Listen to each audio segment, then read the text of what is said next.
อบมากก๋วยเตี๋ยวร้านนี้ดูแม่ซูดใหญ่เลย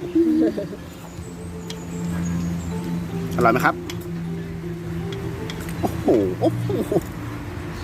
หมดแล้วโอ้โห